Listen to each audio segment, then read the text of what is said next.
오늘도 하나님께서 주신 은혜를 사모하는 마음으로 하나님을 찬송하며 예배의 자리로 나가도록 하겠습니다. 이 시간에 약할 때 강함 대신에 경배하니 내 목마음대 두 곡을 연속으로 함께 찬양하실 텐데요. 약할 때 우리를 강하게 하시고 우리를 굳건하게 세워주시는 그 하나님을 찬양합니다. 우리의 경배와 찬양을 받아 주시옵소서. 믿음의 고백으로 같이 함께 찬양하겠습니다.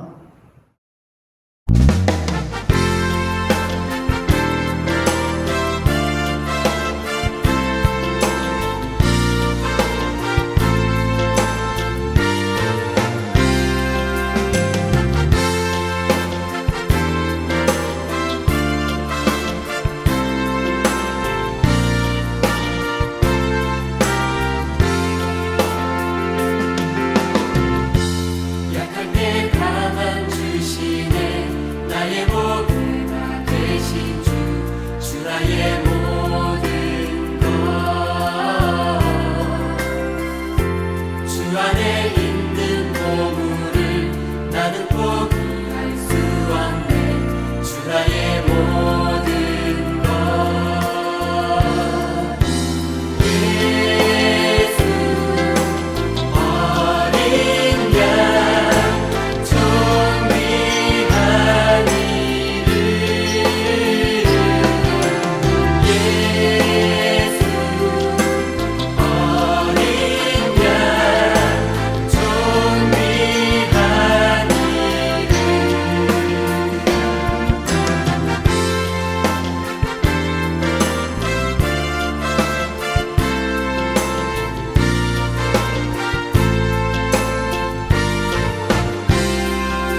주님의 그 찬양을 주 나의 모든 것 쓰러진 나를 세우고 나의 빈잔을 채우네 주 나의 모든 것 예수 어린 양 존귀하니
교회에서 예배하게 하시니 감사를 드립니다. 오늘도 주실 은혜를 간절히 기대하는 마음으로 예배하는 우리 모두가 되게 하여 주시옵소서. 그 은혜로 하나님의 위로를 받게 하시고 그 은혜로 새로운 힘을 얻게 하시고 그 은혜로 회개하며 결단할 수 있는 우리 모두가 되게 하여 주시옵소서. 오늘도 하나님의 말씀을 듣습니다. 말씀 앞에 겸손하게 하시고 주시는 말씀 아멘으로 받고 그 말씀에 순종하는 우리 모두가 되게 하여 주시옵소서. 예수 그리스도의 이름으로 기도드립니다.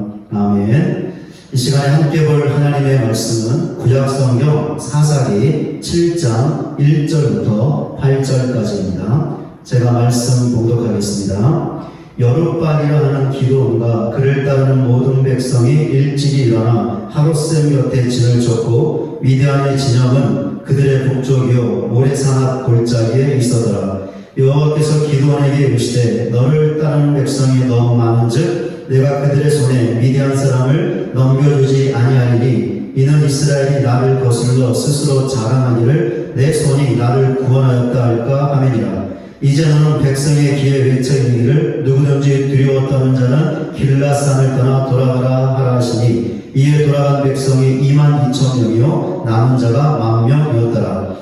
여호와께서 또 기드온에게 이르시되 백성이 아직도 많으니 그들을 인도하여 물가로 내려가라. 거기서 내가 너를 위하여 그들을 시험하리라. 내가 누구를 가리켜 내게 이르기를 이 사람이 너와 함께 가리라 하면 그는 너와 함께 갈 것이요 내가 누구를 가리켜 내게 이르기를 이 사람은 너와 함께 가지 말 것이니라 하면 그는 가지 말 것이니라 하시니라.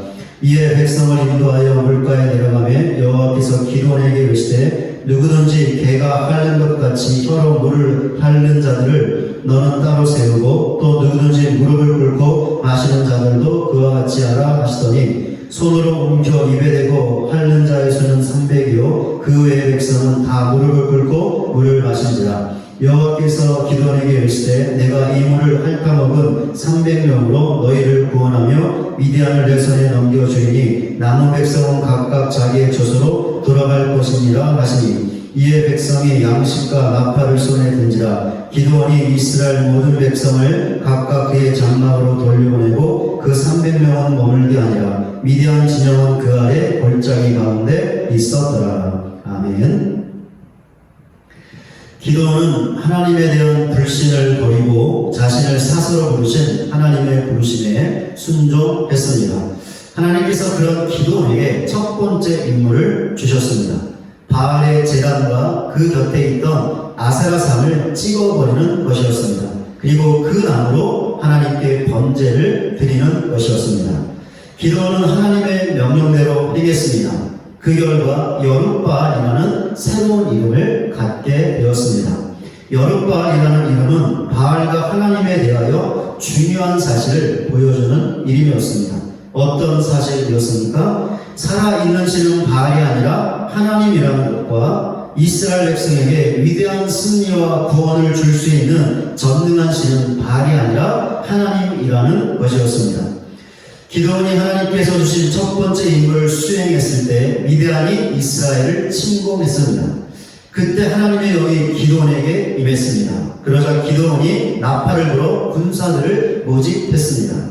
기드온은 미디안과의 전쟁을 앞두고 자신의 손으로 이스라엘 백성을 구원해 주실 것이라는 하나님의 말씀을 확인하고 싶었습니다. 그리하여 기드온이 하나님께 요구했던 것이 있었습니다. 이때 기드온이 사용했던 물건이 있었는데 양털 뭉치였습니다. 이것이 바로 그 유명한 기드온의 양털 뭉치 시험이었습니다. 기드온은 양털 뭉치를 가지고 하나님께 두 번에 걸쳐서 요구를 했습니다. 첫 번째 요구는 이슬이 땅에는 내리지 않고 양털 뭉치에만 내리게 해달라는 것이었습니다. 그러니까 땅은 마르게 하고 양털 뭉치만 적게 해달라는 요구였죠. 하나님께서 그대로 들어주셨습니다. 두 번째 요구는 첫 번째 요구와 정반대였습니다. 이슬이 땅에만 내리고 양털 뭉치에는 내리지 않게 해달라는 것이었습니다. 그러니까 땅은 적게 하고 양털 뭉치는 마르게 해달라는 요구였죠. 하나님께서 이 요구도 들어주셨습니다. 그제서야 기도는 하나님께서 자신과 이스라엘 백성에게 승리와 구원을 주실 것을 확고하게 믿었습니다. 그리하여 군사들과 함께 일어나 본문 1절에 나와 있는 것처럼 미디안의 군대와 대치하게 되었습니다. 서로 대치하고 있던 이스라엘과 미디안의 병력이 어느 정도였을까요? 이스라엘의 병력은 본문 3절을 보면 알 수 있습니다. 이제 너는 백성의 기회에 이르기를 누구든지 두려워 떠는 자는 길앗산을 떠나 돌아가라 하라 하시니 이에 돌아간 백성이 22,000명이요 남은 자가 10,000명이었더라. 하나님께서 기도원에게 한 가지 지시를 하셨습니다. 미디안과의 싸움을 두려워하는 군사들이 있다면 그냥 돌려 보내라는 것이었습니다. 기도는 하나님의 지시대로 행했습니다. 그 결과 22,000명이 돌아갔습니다. 남아있는 군사들의 수는 10,000명이었습니다. 두려워서 그냥 돌아간 군사들과 남아있던 군사들의 수를 합치면 32,000명이었습니다. 바로 이것이 이스라엘의 병력이었습니다.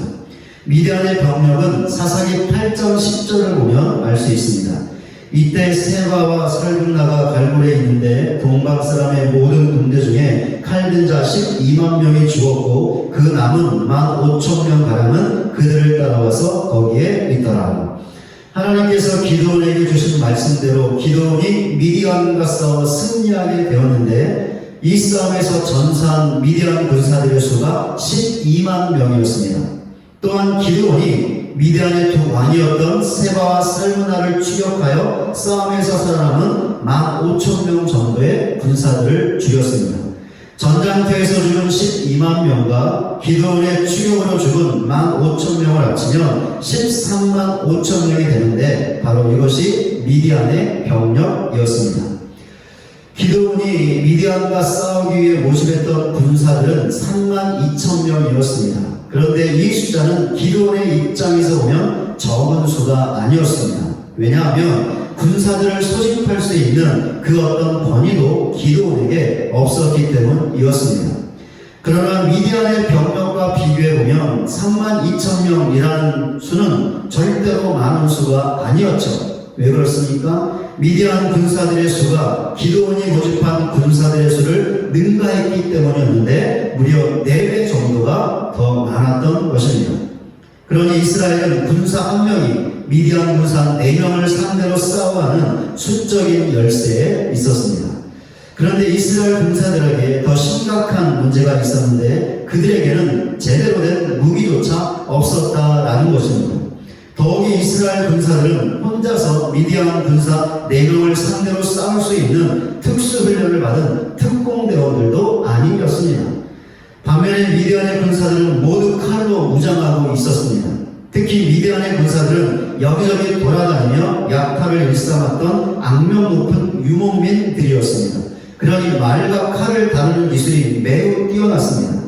이스라엘이 이런 미디안의 군사들과 싸워야 했던 것이죠.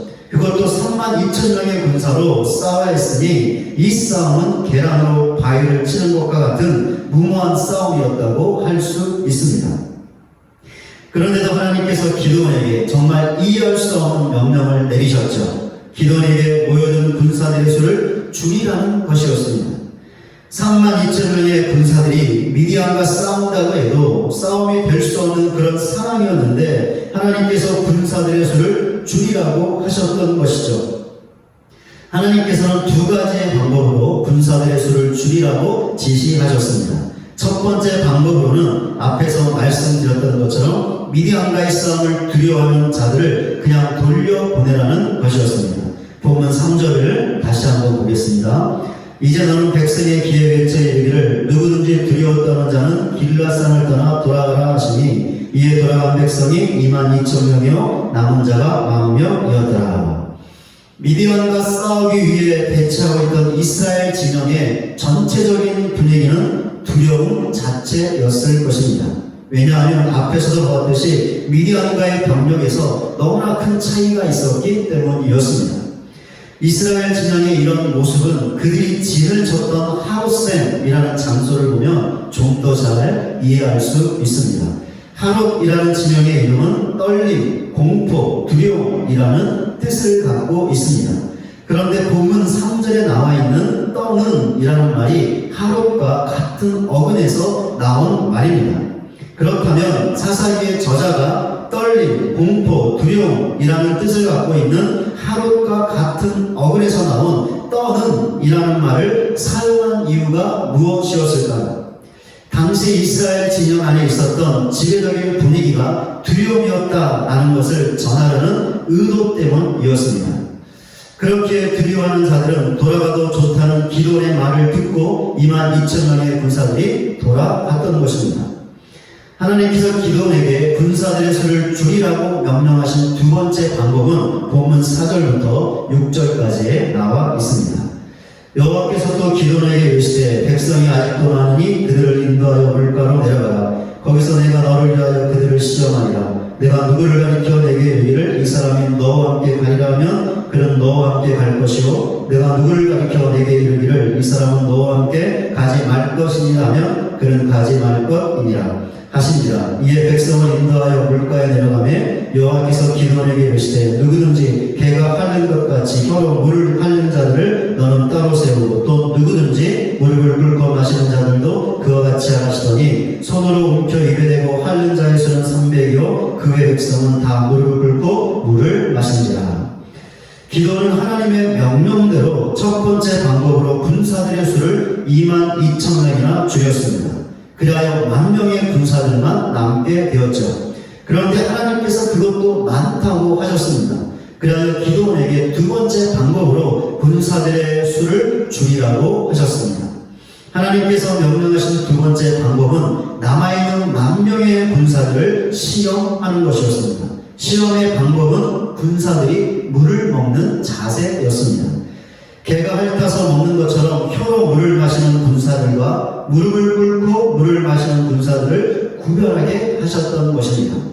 이 두 가지 자세로 물을 먹은 군사들 중에서 어떤 군사들이 남게 되었을까요? 이것에 대한 여러 가지 해석이 있지만 무릎을 꿇고 물을 마시는 군사들 중에서 손으로 움켜 입에 대고 핥은 군사들이 남게 되었습니다. 이 군사들의 수가 300이었습니다.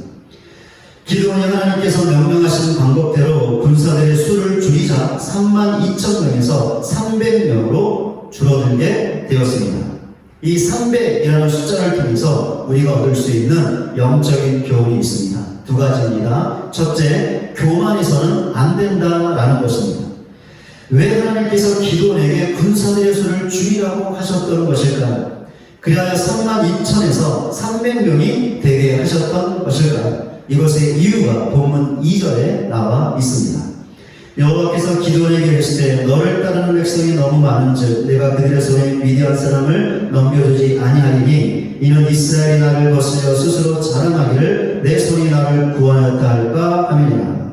방금 읽은 말씀에 이스라엘이 나를 거스려 스스로 자랑하기를 이라고 나와 있는 것처럼 이스라엘이 많은 군사들로 미디안과의 싸움에서 이기면 스스로 자랑할 수 있었기 때문에 하나님께서 군사들의 수를 줄이라고 하셨던 것입니다. 그러니까 이스라엘 백성이 교만해질 수 있었기 때문에 단 300명으로 줄이라고 하셨다라는 것이죠. 그런데 어떻습니까? 이스라엘이 32,000명으로 10만이 넘는 미디안의 대군을 이기는 것이 가능했던 것일까요? 아니요, 가능하지 않았습니다. 아니, 불가능했죠. 그렇게 만약에 이스라엘이 32,000명으로 미디안을 이겼다 했더라도 자기들이 좋은 전략을 사용했기 때문에 죽을 각오로 싸우기 때문에 승리할 수 있었다고 교만하지 말아야 했습니다. 그러니까 이스라엘은 그 어떤 이유나 근거를 들어서 그것들 때문에 자기들이 승리했다고 교만하지 말아야 했던 것이죠. 왜 그렇습니까? 이스라엘이 32,000명으로 승리했더라도 그 승리는 그들의 힘이나 전술이나 용기로 된 것이 아니라 하나님의 능력으로 된 것이었기 때문이었습니다. 그러나 이스라엘 백성에게 이런 가능성이 없었죠. 그러니까 하나님의 도우심으로 자기들이 승리했음을 인정하고 겸손하게 그 승리를 주신 하나님께 영광을 돌리며 감사하지 않고 그 대신 많은 군사로 이겼다고 스스로를 자랑할 수 있었다는 것입니다. 이스라엘 백성들은 분명히 이렇게 했을 것입니다. 그러나 만약에 이스라엘 백성이 300명의 군사로 미디안의 대군과 싸워 승리한다면 그들은 그 승리의 요인을 자기들에게로 돌리지 않을 것입니다. 하나님께서 크신 능력으로 도와주셨기 때문에 승리했다고 여길 것입니다. 승리의 모든 이유와 근거를 하나님께 돌리며 겸손할 것입니다. 바로 이런 이유 때문에 하나님께서 기드온에게 군사들의 수를 300명으로 줄이라고 하셨던 것입니다. 이런 사실에 비춰보면 300이라는 숫자는 이스라엘 백성의 지독한 교만을 보여주는 수치라고 할 수 있습니다. 그렇습니다. 이스라엘 백성은 기드온 당시에만 교만했던 사람들이 아니었습니다. 그들은 조금의 틈만 있어도 조금의 기회만 있어도 늘 항상 하나님 앞에서 교만했던 백성이었습니다. 그렇게 성경을 보면 하나님께서 이스라엘 백성을 향하여 목이 곧은 백성이라고 하면서 그들의 교만을 책망하시는 장면이 많이 나와 있고, 이스라엘 백성도 그들의 교만 때문에 너무나 자주 민족적인 고통과 고난을 당하기도 했습니다. 기드온 당시 이스라엘 백성이 미디안의 압절이라는 고통을 당했던 것도 그들의 교만 때문이었죠. 그들의 교만함으로 인하여 하나님을 버리고 바알과 우사라를 숭배했기 때문에 고통을 당했던 것입니다. 그런데 놀라운 사실은 이스라엘 백성 안에서 교만이 절대로 사라지지 않았다라는 것이죠. 교만이 언제나 그들 안에 존재했다는 것입니다. 그러다 결국 교만 때문에 나라가 멸망당하는 끔찍한 비극을 경험하게 되었던 것이죠. 이렇게 300명의 군사는 이스라엘 백성의 지독했던 교만을 보여주고 있습니다. 이것을 다르게 말하면 하나님께서 교만을 싫어하시기 때문에 하나님 앞에서 겸손해야 한다는 것입니다. 바로 이 사실을 300이라는 군사의 숫자가 우리에게 교훈하고 있는 것입니다. 그렇다면 여기 있는 우리들은 어떻습니까? 하나님 앞에서 교만한 사람들입니까? 아니면 겸손한 사람들입니까? 이 시간에 잠시 우리 자신의 모습을 돌아보시기 바랍니다. 그러면서 한 가지 분명한 사실을 마음 깊이 새기시기를 바랍니다. 절대로 우리가 교만해서는 안 된다라는 것입니다. 그렇게 우리는 우리 자신이 교만한 것은 아닌지 매일 매순간 우리 자신을 점검하고 또 점검하고 돌아보아야 합니다. 왜 그렇습니까? 우리 안에서 교만이 절대로 사라지지 않을 것이기 때문입니다. 그러니까 기회만 있으면, 틈만 있으면 우리가 얼마든지 교만해질 수 있다라는 것이죠. 그렇습니다. 우리는 우리의 육신의 장갑을 벗고 하나님 앞에 서기까지 우리 안에서 교만은 절대로 죽지 않을 것입니다. 교만은 늘 우리 안에서 살아서 우리를 하나님 앞에서 목이 곧은 사람으로 만들 것입니다. 모든 성공의 이유를 내 자신에게서 찾게 할 것입니다. 그래서 모든 영광은 나 자신에게 돌리게 할 것입니다. 그러나 모든 실패의 이유는 하나님과 다른 사람에게서 찾게 할 것입니다. 그리하여 내가 지금 실패하고 힘든 것은 모두 하나님의 책임이다. 나를 도와주지 않았던 다른 사람들의 책임이다 라고 여기며 하나님을 원망하고 다른 사람들을 원망하게 만들 것입니다. 지금 예배하고 있는 우리 중에 나는 절대로 교만하지 않을 수 있다 라고 장담할 수 있는 사람은 한 명도 없습니다. 우리는 언제든지 얼마든지 교만해질 수 있는 존재인 것입니다. 그렇게 우리는 늘 우리 자신을 돌아보고 점검해야 합니다. 하나님의 말씀 앞에 겸손하게 무릎을 꿇고 나의 모습을 항상 점검해야 합니다. 반드시 그렇게 해야 합니다. 이런 사실을 반드시 알고 늘 우리 자신을 하나님의 말씀 앞에서 점검하여 하나님께서 싫어하시는 교만의 모습이 아닌 하나님께서 좋아하시는 겸손의 모습으로 믿음의 삶을 살아갈 수 있는 저와 여러분 모두가 되시기를 주님의 이름으로 간절히 소원합니다. 300명의 군사를 통해 얻을 수 있는 두 번째 영적인 교훈입니다. 교만하지 않고 겸손할 때 하나님의 도우시는 은혜를 경험할 수 있다라는 것입니다. 왜 우리가 교만이 아닌 겸손으로 하나님을 믿고 섬겨야 하는 것일까요? 왜 항상 하나님의 말씀 앞에 서서 우리 자신이 교만한지를 점검하고 또 돌아봐야 하는 것일까요? 왜냐하면 우리가 교만하지 말아야, 즉 겸손해야 하나님의 도우시는 은혜와 능력을 경험할 수 있기 때문입니다. 그렇습니다. 교만하면 우리는 절대로 하나님의 도우시는 은혜와 능력을 경험할 수 없습니다. 아니, 그 반대입니다. 교만하면 실패만 있게 될 것이며 고통만 있을 것입니다. 죄만 짓게 될 것입니다. 성경의 인물들을 통해서 이런 사실을 확인할 수 있습니다. 사무엘하 3장을 보면 다윗이 반영했던 인구조사의 내용이 나와 있습니다. 왜 다윗이 인구조사를 했던 것일까요? 다윗이 교만했기 때문이었습니다. 다윗의 교만으로 다윗만이 아니라 이스라엘 공동체 안에 큰 고통이 임하게 되었는데 하나님께서 전염병으로 7만 명의 사람들을 죽이셨던 것입니다.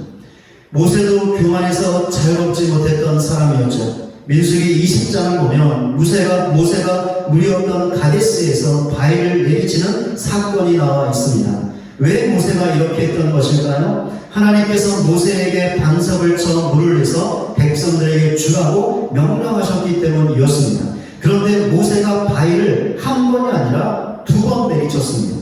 그러면서 내가 너희를 위하여 물을 낼 것이다 라고 말했습니다. 이런 모세의 말과 행동은 명백한 모세의 교만이었습니다. 왜 그렇습니까? 모세가 마치 자신이 물을 내는 것처럼 바위를 2번씩이나 내리치면서 자신을 드러냈기 때문이었습니다.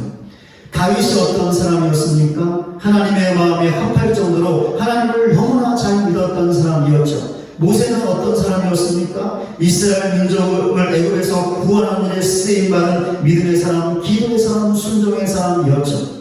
다윗과 모세는 너무나 위대한 하나님의 사람들이었습니다. 그런데도 다윗과 모세가 어떠했습니까? 교만할 때가 있었다라는 것이죠.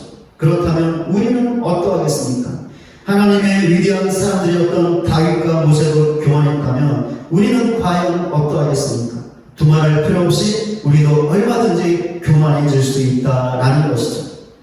신앙에 나오는 바리새인들이 왜 새들보다 더 큰 죄인이라는 예수님의 책망을 받았습니까? 사실 바리새인들은 금식에 철저했던 사람들이었죠. 11조 생활도 너무나 철저하게 잘했던 사람들이었습니다. 뿐만 아니라 율법대로 살겠다고 몸부림치며 살았던 경건한 사람들이었죠. 겉으로 보면 바리새인들은 너무나 거룩하고 하나님을 잘 믿는 사람들이었습니다. 세리는 이들과는 정반대의 사람들이었죠. 정말 불안감 같은 사람들이었고 로마의 권력 밑에서 남의 등을 쳐먹던, 그것도 자기 민족과 나라를 팔아먹는 사람들이었습니다. 그런데도 예수님은 이런 세리들보다 바리새인들을 더 큰 죄인이라고 책망하셨습니다. 이유가 무엇이었죠? 바리새인들이 교만했기 때문이었습니다. 그들 안에 너무나 지독한 교만이 있었기 때문이었죠. 그렇게 바리새인들은 이 교만 때문에 예수님의 책망을 들을 정도로 철저하게 신앙에 실패하고 말았던 것입니다. 베드로전서 5장 5절입니다. 젊은 자들아 이와 같이 장로들에게 순종하고 다 서로 겸손하여 허리를 돌려 하나님은 교만한 자를 대적하시되 겸손한 자들에게는 은혜를 주시느니라. 교만하면 절대로 하나님의 은혜를 받을 수 없습니다. 하나님의 도우심을 경험할 수 없습니다. 하나님의 복을 받을 수 없습니다. 왜 그렇습니까? 하나님께서 교만한 자를 대적하시기 때문에 그렇습니다.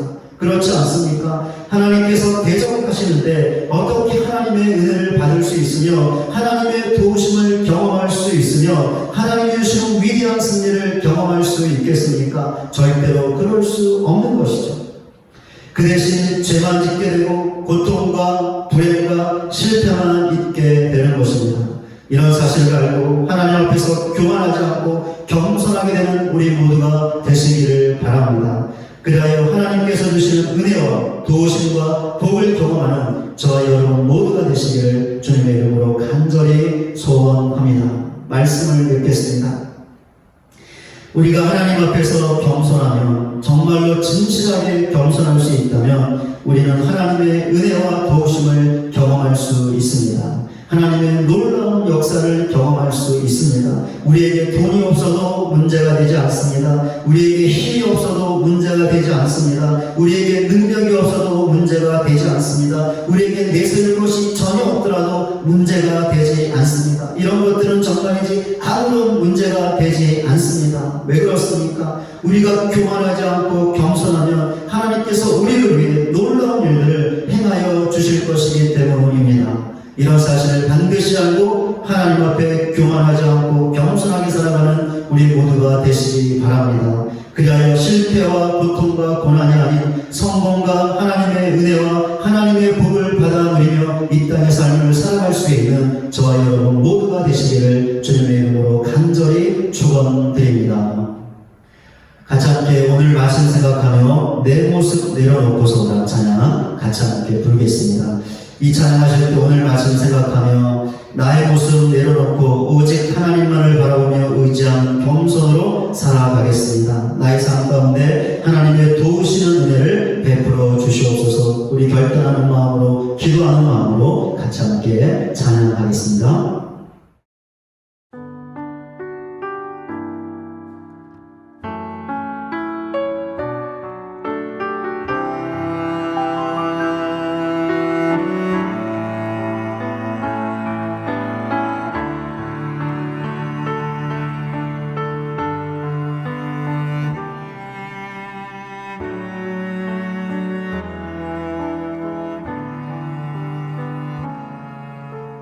내 모습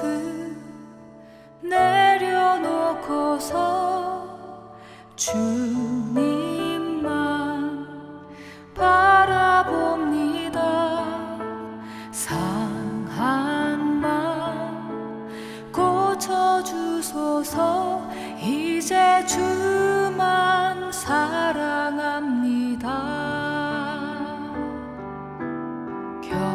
겸손히 무릎 꿇고서 주님께 간구합니다. 내 영혼 치유하소서. 이제 주만 사랑합니다. 내 모습 연약하니 주 날 보호하소서. 거친 세상 비바람에 쓰러지지 않게 하소서. 나 이제 주를 찬양합니다. 내 영혼 주를 기뻐합니다. 영원히 오직 주만 섬기리. 주를 더욱 사랑합니다.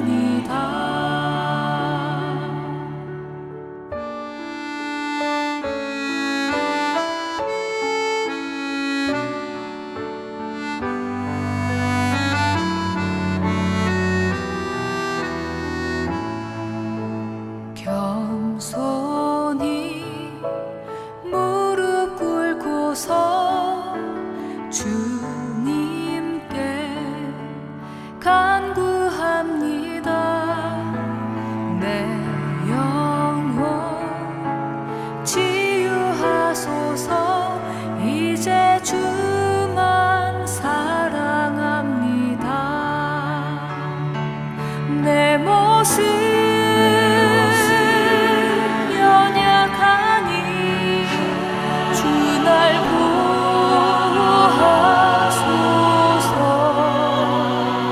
거친 세상 비바람에 쓰러지지 않게 하소서. 나 이제 주를 찬양합니다. 내 영혼 주를 기뻐합니다. 영원히 오직 주만 섬기리. 주를 더욱 사랑합니다. 주를 더욱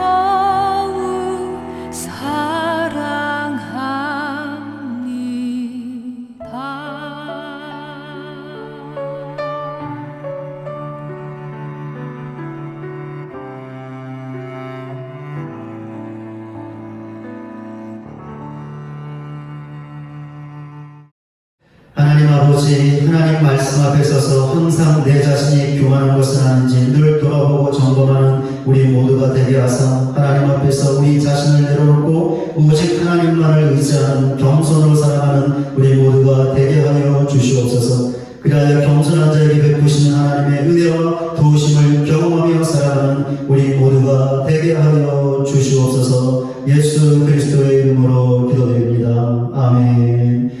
하늘에 계신 우리 아버지여, 이름이 거룩히 여김을 받으시오며 나라에 임하오시며 뜻이 하늘에서 이루어진 것 같이 땅에서도 이루어지이다. 오늘날 우리에게 일용할 양식을 주옵시고 우리가 우리에게 죄 지은 자를 사하여 준 것 같이 우리의 죄를 사하여 주옵시고 우리를 시험에 들게 하지 마옵시고 다만 악에서 구하옵소서. 대개의 나라와 권세와 영광이 아버지께 영원히 있사옵나이다.